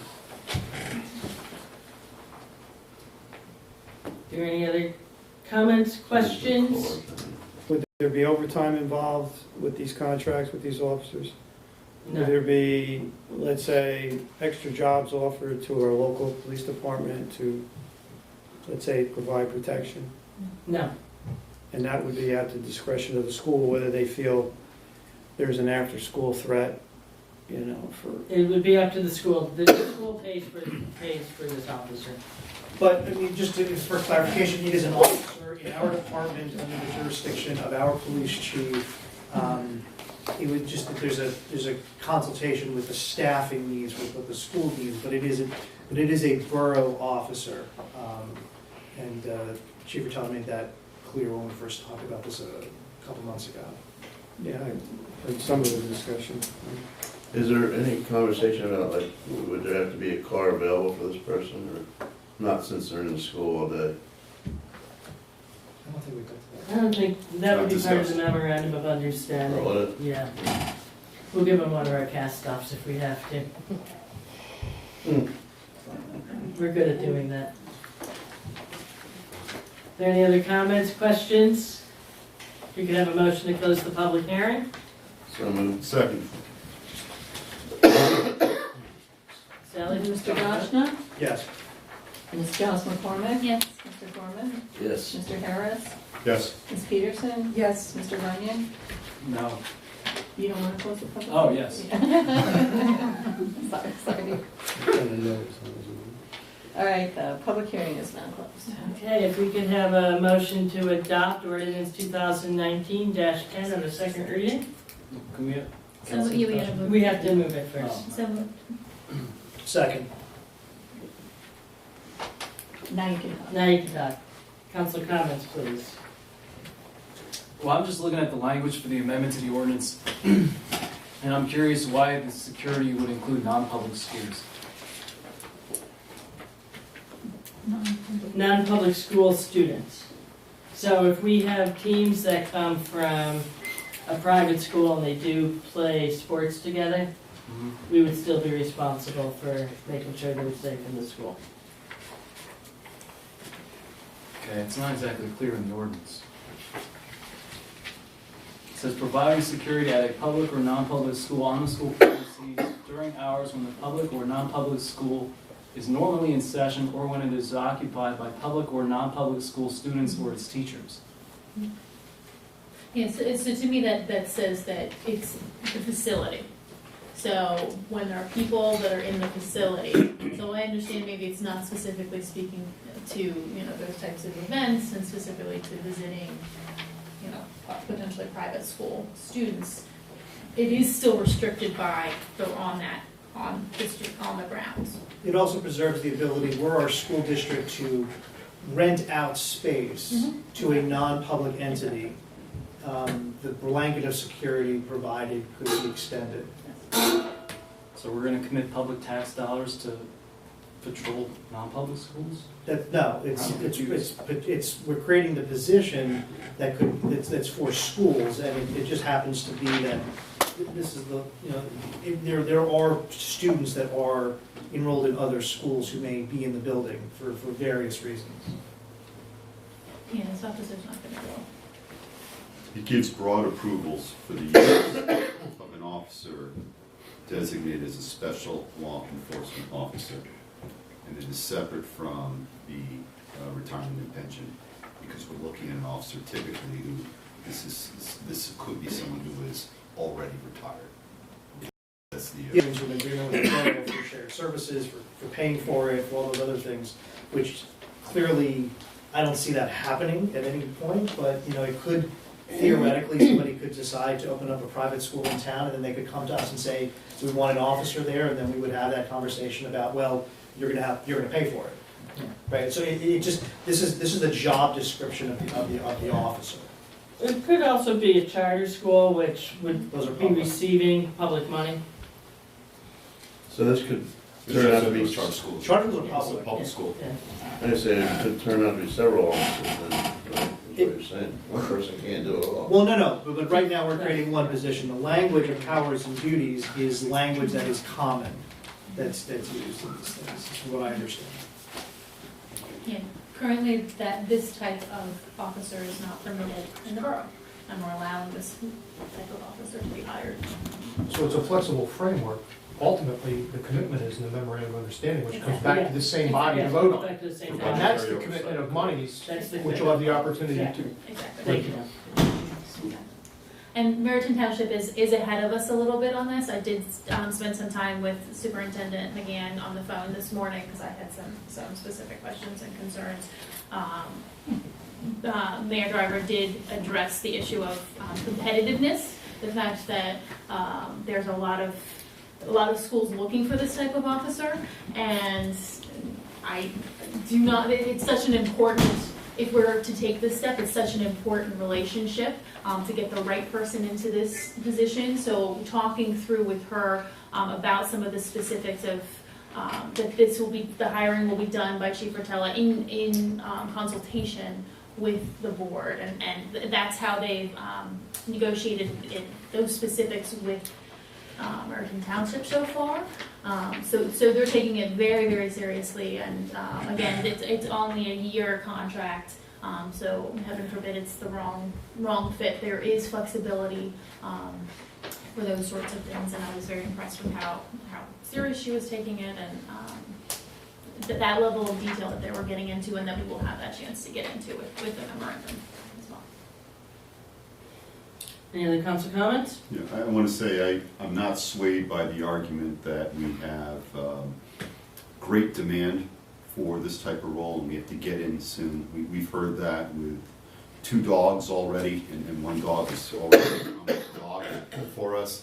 This gives us the opportunity to have this position. We'll ultimately have budgetary oversight over this. I do want to point out and commend, this is one of only 2 resolutions that are included tonight that are have a sponsor listed. So, Mayor, thank you for listing yourself on this one here. And I'm ready to call a vote, close. You know, I support it. I believe that protecting our schools is important. Any other comments? Sally? Okay. Mr. Dashna? Yes. Ms. Giles McCormick? Yes. Mr. Gorman? Yes. Mr. Harris? Yes. Ms. Peterson? Yes. Mr. Runyon? Yes. Thank you. That passes. Next up, Resolution 2019-106, authorizing Abilities of Northwest New Jersey to open up an electronics recycling drop-off point only at its 1 Church Street thrift store. If we could have a motion. So moved. Second. And if anybody was here during the work session, you heard Colleen Mack talk about this. Basically, the first Saturday of every month, the Abilities Thrift Store will park a van at their location and allow Borough residents to drop off and recycle sustainably small appliances and small electronics. And they will then be taken to their Washington facility where their clients learn job skills disassembling and recycling and sometimes rehabbing those items if they can be rehabbed and resold. Any council discussion? I think it's more than worthy. I also appreciate very much that we heard that this should not be a burden on the borough, that they do not have instances of people leaving items on site. So it should not be anything that would They talk cause about concern. Yes, you talked about not anything being left there, or Right. being cleaned up, which is good. Absolutely. And we'll be monitoring that too to make sure that there's no dumping and taking place and work with them on it. Thank you. Sally, if you could take the vote. Mr. Dashna? Yes. Ms. Giles McCormick? Yes. Mr. Gorman? Yes. Mr. Harris? Yes. Ms. Peterson? Yes. Mr. Runyon? Yes. Up next is Resolution 219-107, authorizing the lease of go hunting equipment to conduct speed studies throughout the borough. If we could have a motion. So moved. Second. Caitlin? So, I'm sorry, what was the? I'm sorry, we didn't vote. It's Caitlin and Michael. Thanks. Sorry. My bad. So we did talk about this a few weeks ago. I sent out some information. Go Hunterton very frequently leases out the equipment that shows how fast a car is going. They'll do it typically on a month by month basis. And this just authorizes us to be able to engage with them. It is a free service that they offer. They will install it. We will consult with them in terms of where exactly we want that to go. I believe potentially the information that they gather, they will monitor the speeds. It's in a sleep mode for the first 2 weeks, and then they turn it on so that people can see what they're doing, so how fast that they're going, see if that impacts people's speeds. We do have several of these monitors throughout town already. We have 3. So I think it's important to coordinate in terms of where we think they would be most valuable. But this is just giving us the permission to be able to engage in those types of agreements. We do have to provide them with a certificate of insurance. I've talked to Sally and Bill about if it will impact our insurance at all. It will not. The equipment itself is about $3,000, I believe. So I think gathering more information is good. We've had several residents express concerns about speed in town. I know I've heard it from people it's one of those concerns that comes up frequently, so having this tool and having more information, I think, is the right way to go. Yeah, I have a question. Right now, I think the entire town is like 25 mile an hour is the restricted speed. Will this like take pictures of the people or something? What good does this do? So it just monitors, so offhand, I think Mine Street is probably a key prime location for it. And all it would do is as people are coming into town, if that's the location it's gonna be at, it will monitor, it will log how fast they're going. So there's, 10 cars that come in between 10 and 10:30, and it'll say how fast each car was going. It won't record information in terms of their license plates or anything like that. It's to the police or what happens to yeah. So Go Hunterdon will tabulate the information and provide a report back to us in terms of the overall traffic rates. And speeds, and if it changed, sometimes towns will utilize this to post permanent speed signs. So if there's a difference between when it's on, so when somebody that's actually driving will see the speed that they're going, if that registers and if they slow down, if it's a conscious thing, but then it's also off for a period of time so that it's ideally just registering how fast people are going and not impacting behavior. So it's just a data collection. Right, I see. The price is right. Yeah, the price is right. Now, this is one of the, not the rumble strip one. No, This is the, absolutely not. No, it is. It goes on a pole. It's relatively small. I think it's very similar to the one that is on Faulkner. There's one on North Main Street. North Main Street coming down the hill.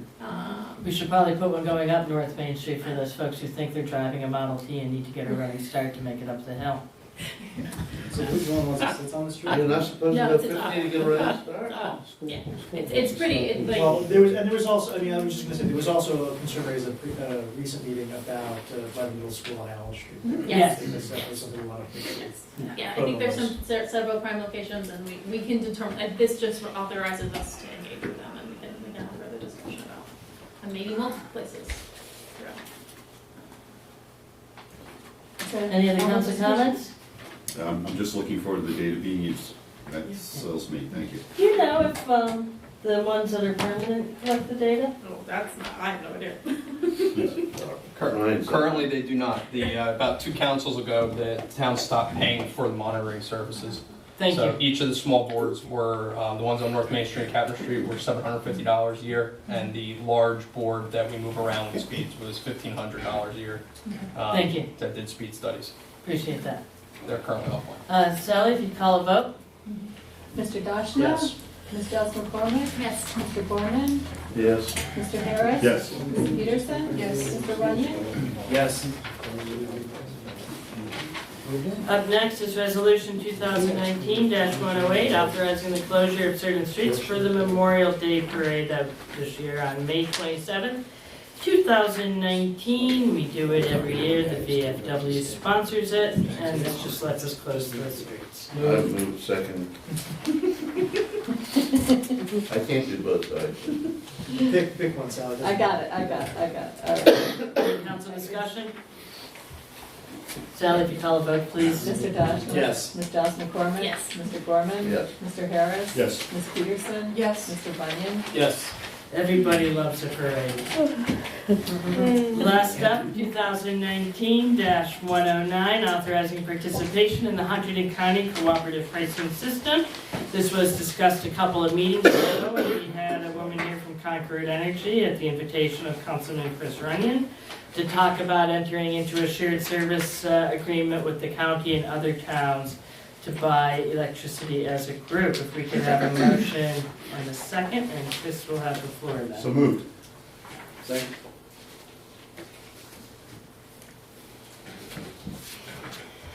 Is there any council discussion? The only thing that I see is that if it doesn't reach, they can't offer 5%, then it's not going to do anything. Yeah, if we can't get a minimum 5% savings, it's not going to go forward. May we interpret that then, that there is no risk that the rates may be higher than what we're paying now? Well, it's a fixed price contract unless there's a change of law. And it wouldn't go forward unless there's at least a 5% savings. It wouldn't make sense to have it go forward.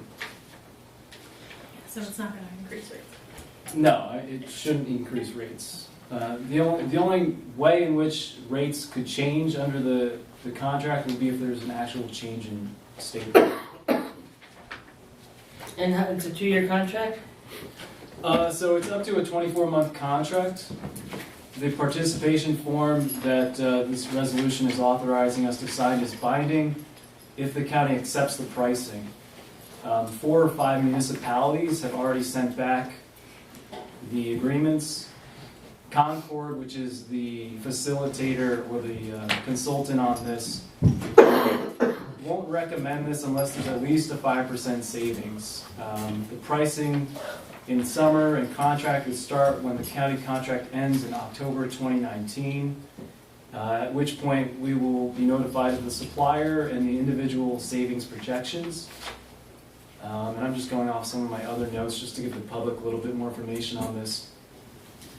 It was explained to me that the pricing depends on market conditions. Concord recommends only if we save money to maintain their reputation.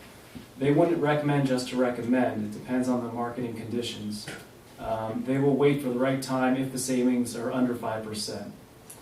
I also inquired into renewable energy options, and we have the following information to share with you. Standard renewable percentages is currently at 24%. That's mandated by the state for electric supply. Each year this increases. Next year it will be 28%. As far as renewable energy, Concord is going to request in the bid options for 40% and 100%. That doesn't necessarily mean that we have to choose that. From what I understand, this will be by municipality. If a municipality wants to move to 40%, they can. It'll likely cut into the savings, but the savings still should be better than what we're getting now.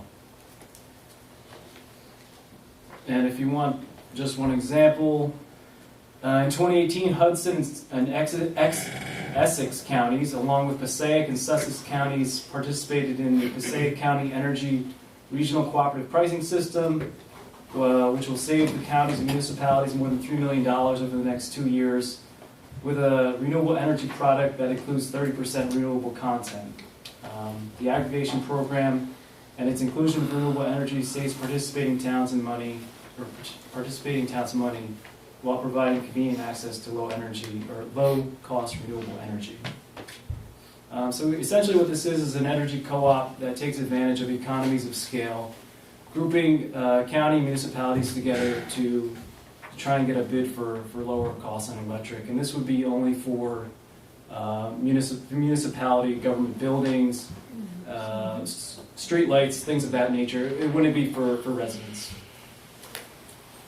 Snowflake? Yeah, that's Borough. Snowflake.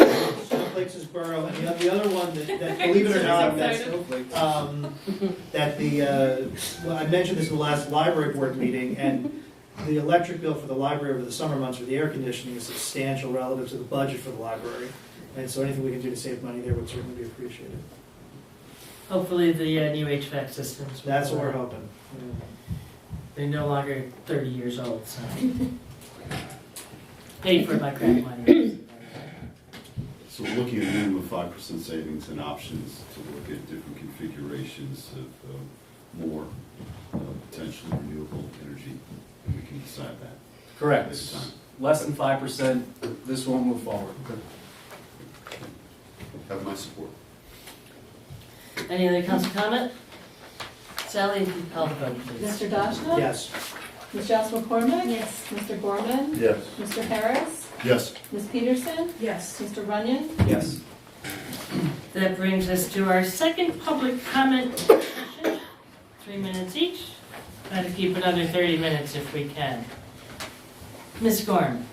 Elaine Gorman, 34 New York Avenue. I just have a question concerning Resolution 2019-110. Yes. the grant program. Yes. You were discussing some monies and whose responsibilities, et cetera, earlier. Money from the borough to some matching funds type thing. My question would be, those property owners who are selected to participate.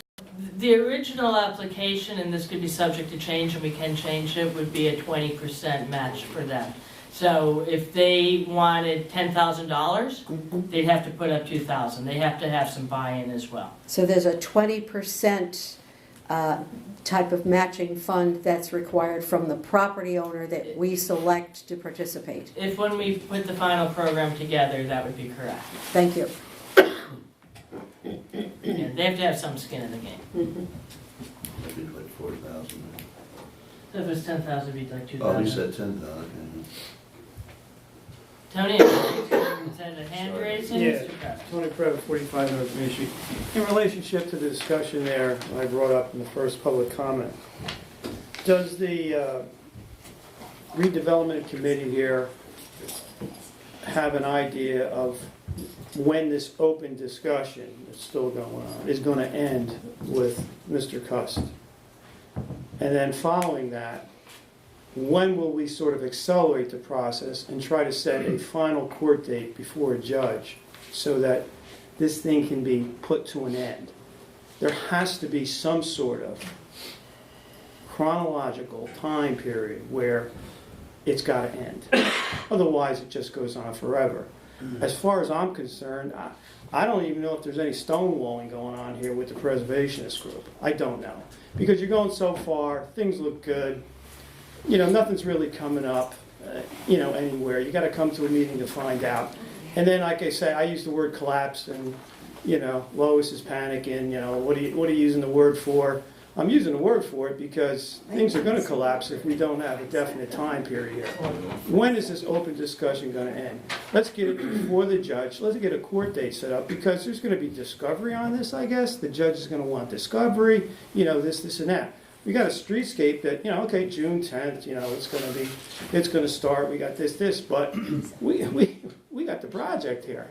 We got Main Street businesses just sitting going like, they got leases. They're not going to renew their leases if this is the case. They're going to go elsewhere. And then you have the dichotomy between, the new Main Street, Stangl, and here. You've got to move this thing. Tony? I mean, you've got to move it. You've got to get a chronological period. Otherwise, these business owners are going to just, like I said, they're going to die. And nobody else is going to be signing leases because this whole project is out there somewhere. I need comment on that. So if I can jump in, litigation is proceeding.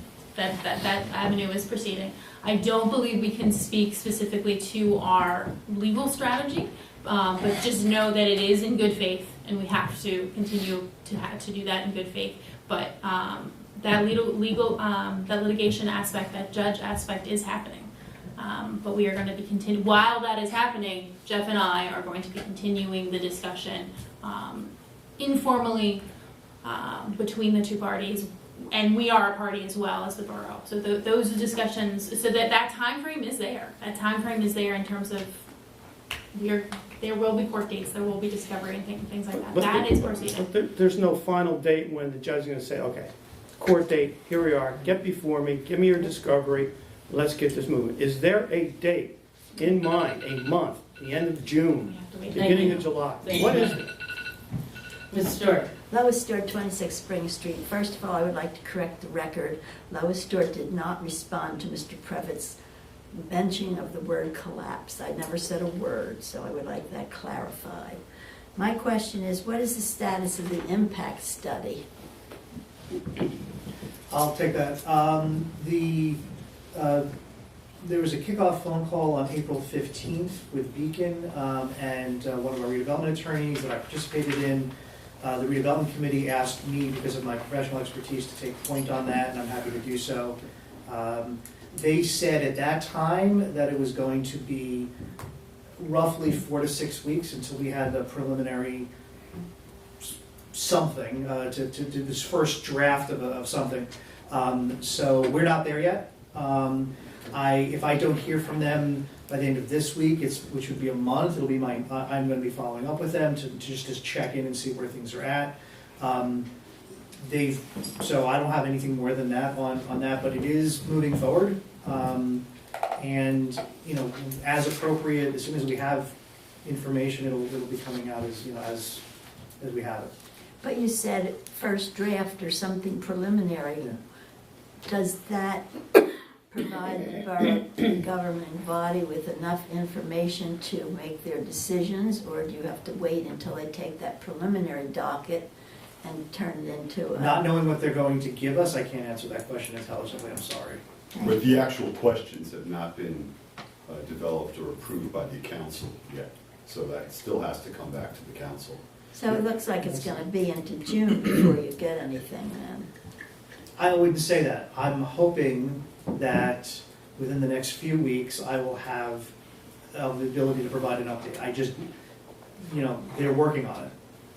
Okay, my second question is, at the planning board meeting, the mayor reported to that group that that the borough had received a letter from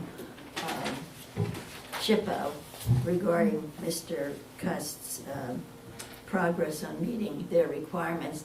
Could somebody comment as to what he has actually done towards meeting those requirements and what still needs to be accomplished? Well, the mayor looks up what has been accomplished. Let me speak to what's not been Well, accomplished. we have a letter from Yeah, SHPO. yeah. That's right, but she's pulling that out. While she does that, what's not been accomplished.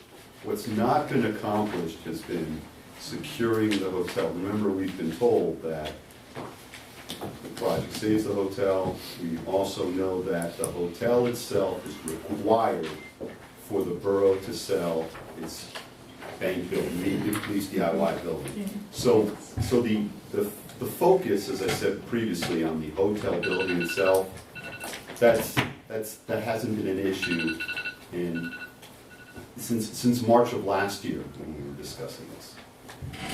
That's a false narrative.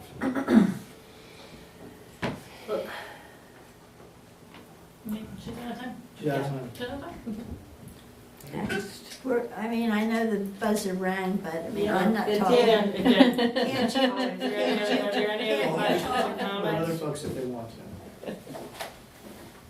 Lois, would you like to ask another question?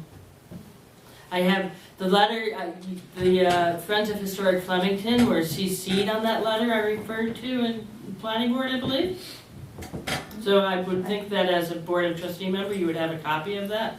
I have not read it, I have not seen it and read it. We're meeting tomorrow, but I just thought it would be good for you to make the public aware of where that concern on the state's part stands, because he has to do certain things Sure. before he can move forward. So this letter addressed some of the archaeological studies in the parking lot. You may recall earlier in the spring, late winter, they were doing some digging behind the police headquarters. It had to do with that and some documenting of the historical aspects of it. I don't have that letter in front of me, I'm sorry, so I can't really, it would be improper for me to cite it. However, they did say that he met that particular mitigating condition and regarding the documenting. Several of them. How much, would you say he's met half of what's required and half remains, or what is the percentage? Where is he on the? Yeah, I don't have the letter in front of me, it would be improper. But you guys would have a copy of it and have a copy of the SHPO approval, I'm certain too, and you could compare That that. doesn't provide the information. Yeah, I don't know what it is, and I don't want to misspeak. Are there any other questions or comments? Tony, one more, please. In reference to a timeline, in your estimation, governing body here, do you think by Labor Day, we can have a go on all aspects of this development project here in the center of our town? Do you think we will have a go? Litigation over, settlements over, a go on this project by Labor Day? I don't think we can predict that for you, Tony, and if it goes to litigation, in all honesty, they could keep appealing up to the state Supreme Court. This is America, they can do that. No, this is Flemington. This isn't That's America. Flemington, they can still appeal to No, the this is state. Flemington. What is the borough's status as a tree city?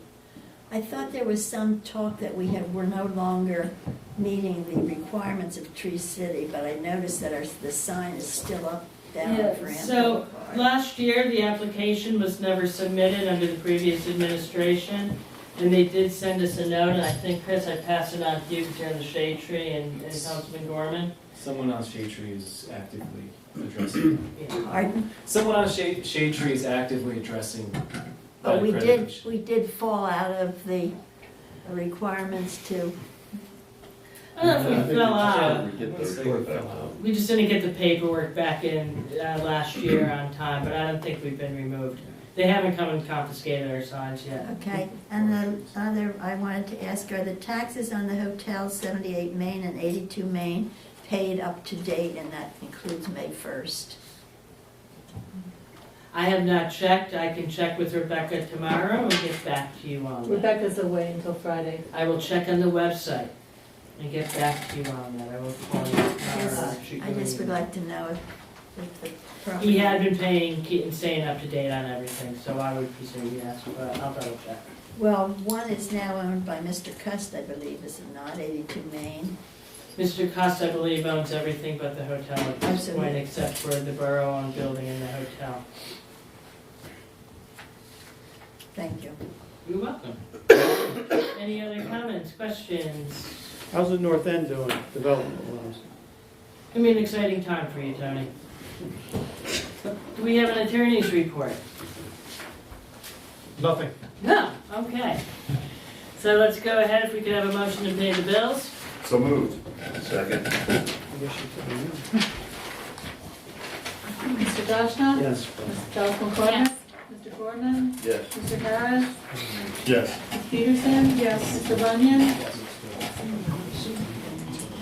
Do we have a reason to go into executive session? I had raised an issue regarding policy and communication on an email chain. If we would prefer to wait until Frank is here to have that, then I'll ask, and then I'll defer, if that makes more sense. But I do think we need a conversation about that. And legal advice? Legal advice. Certainly. I'd be welcome to start that this evening if anyone would like to Yeah, start but- that conversation tonight. But my It could question be a is, two-part. my question is, do we want to wait for Frank? And I'm asking Mr. Scholl here. Yeah, he would probably have more background than I would have, and want to have your conversations as productive as possible. Right, then I would just say for next meeting, if we could make sure that that's an item on the agenda for executive session for legal advice. Thank you. Hearing nothing else, this meeting is now adjourned at 9:20. Have a great evening, everybody. It's just so. That's okay, I'm sick from our,